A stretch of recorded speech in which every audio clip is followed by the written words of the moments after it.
O nosso estudo de hoje, a lição 13 do livro No Portal da Luz, tem por título Poderes Psíquicos. Autoridades eminentes em assuntos do espírito desaconselham a educação da mediunidade, alegando que o desenvolvimento dos poderes psíquicos oferece perigo ao candidato, seja por exaurir-lhe a força nervosa ou por situá-lo na vizinhança das esferas inferiores do mundo espiritual. Não obstante o respeito que nos merece a presença edificante dos investigadores da verdade que adotam semelhante atitude, é preciso compreender que nos achamos à frente de energia medianímica na mesma posição daqueles que se surpreenderam um dia perante a eletricidade ou a terapia. Seria justo fugir da força elétrica, recusando-lhe os benefícios tão somente porque o trato com ela ofereça riscos aos que lhe controlam o material de condução? Ou desistir do serviço radioterápico simplesmente porque em certas condições é suscetível de causar queimaduras? Todos sabem que o fogo é bênção do reduto doméstico. Desde épocas imemoriais da humanidade, todos estamos igualmente informados de que o fogo desgovernado gera um incêndio destruidor.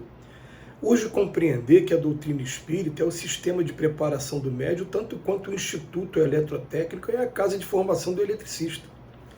Mediunidade na família humana é semelhante àquele agente da natureza reclamando orientação e burilamento. Falem por nós os obsediados de todos os graus e de todas as procedências que desde milênios espiam nos manicômios ou nas prisões, nos hospitais e nos lares da terra, a ignorância que até hoje mantemos coletivamente no que diz respeito à energia mediúnica explorada ou dominada pelas inteligências enfermiças ou delirantes nas trevas do espírito. Auxilia a educação da mediunidade onde estiveres, com todos os recursos lícitos ao teu alcance. Raciocínio e discernimento, serviço e amor. Todo médium consagrado ao bem é veículo precioso para a manifestação dos mensageiros do eterno bem. É interessante, né, a gente observar a preocupação de algumas pessoas, e preocupação que pode ser realmente uma preocupação real ou pode ser apenas uma tentativa de desestimular o estudo da mediunidade. Porque vem alegar o seguinte, é claro, a gente encontra até argumento doutrinário para isso. O que a gente encontra no capítulo 3 do Evangelho segundo o Espiritismo, Há várias moradas na casa do meu Pai? Que a Terra é um mundo de expiações e provas, que não existe perfeição aqui nesse mundo, e que é um mundo onde o mal sobressai sobre o bem. Então, se o mal sobressai sobre o bem entre nós encarnados, sobressai sobre o bem também entre os desencarnados. E a gente tem os relatos, sim, confirmações de que a grande maioria dos espíritos que estão por aqui, eles estão por aqui porque estão apegados, estão viciados em alguma coisa, estão com ideias de ódio, de vingança, ou desse apego, né, não só apego material, mas às vezes apego pessoal também. E, é claro, características nossas de espíritos inferiores. Então, qual é o argumento que se faz? Você vai aprofundar o contato com espíritos inferiores, né, porque você vai desenvolver a mediunidade, você vai estar mais sujeito ao contato com eles, à influência deles. E até que ponto essa influência não vai ser perniciosa para você? Então, o argumento daquela pessoa que está fazendo o estudo sério, ele é um argumento, sim, que tem assim, um fundamento. Por quê? O que acontece? A gente vai descobrir que dentro da mediunidade eu tenho que estar estudando o tempo todo e buscando o tempo todo uma reforma íntima para que eu possa aparar em mim essas brechas morais que permitem o assédio dos espíritos. Mas sabe o que acontece?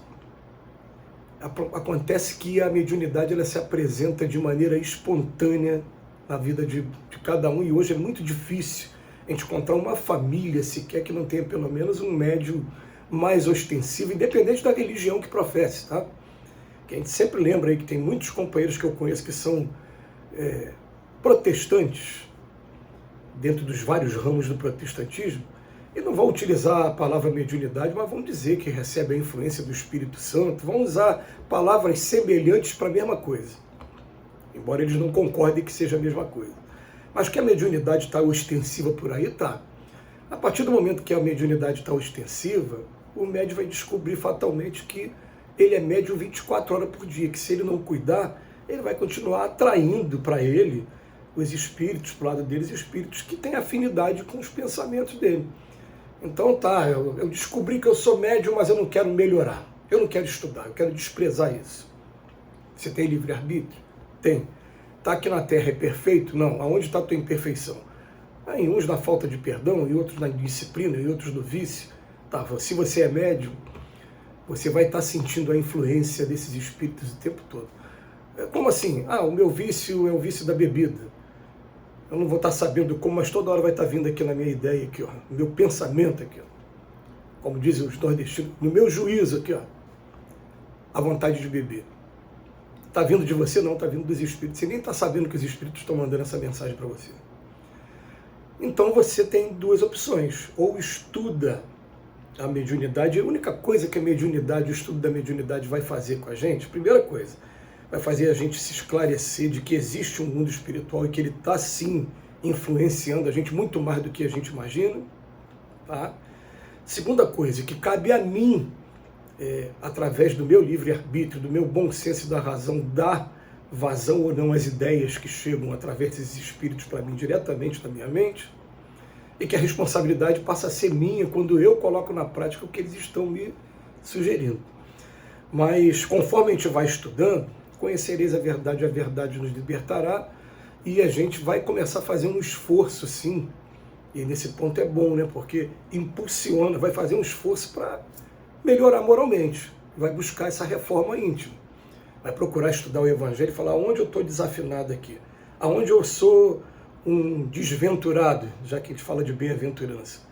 Eu sou humilde ou sou orgulhoso? Eu sou manso e pacífico ou sou colérico? Eu perdoo, eu sou misericordioso ou sou aquela pessoa vingativa?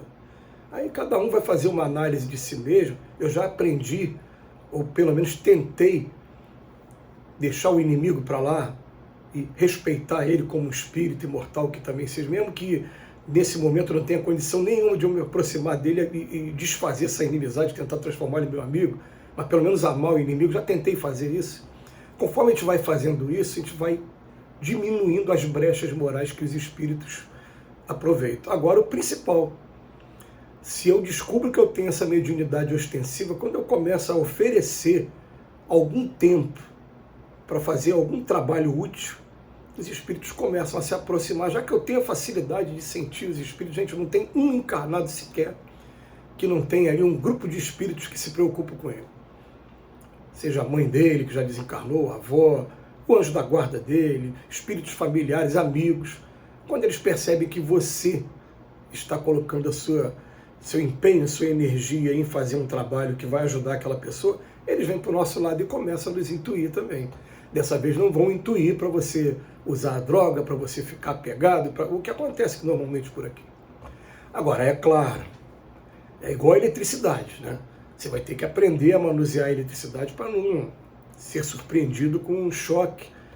Vai ter que entender que esses aparelhos que fazem a ultrassonografia, a gente, são excelentes para descrever, para fazer com que a gente perceba qual é o tamanho da lesão a ser tratado, mas podem provocar queimaduras, sim. E a mediunidade, é claro, vai ter os seus riscos. Entre o maior deles, a gente estuda na doutrina espírita, a obsessão. Mas a gente vai começar a fazer o esforço para conseguir sintonia com os espíritos que são superiores, com aqueles que querem o bem, com aqueles que estão com um propósito sério, não estão perdendo tempo. A gente vai começar a fazer como isso? Começando a se entregar a alguns trabalhos, como diz aqui até no final do texto, todo médium consagrado ao bem é veículo precioso para a manifestação dos mensageiros do eterno bem. E o Emmanuel faz um apelo aqui, um pouquinho antes: auxilia a educação da mediunidade onde estiveres, com todos os recursos lícitos ao teu alcance. A gente acha que educar, auxiliar a mediunidade seria entrar num trabalho mediúnico. Não é isso não, gente. É fazer estudo do Evangelho, buscar identificar aonde eu estou desafinado e buscar trabalhar em alguma coisa para o bem. É isso. Fica aí a dica. Que Jesus nos abençoe hoje e sempre.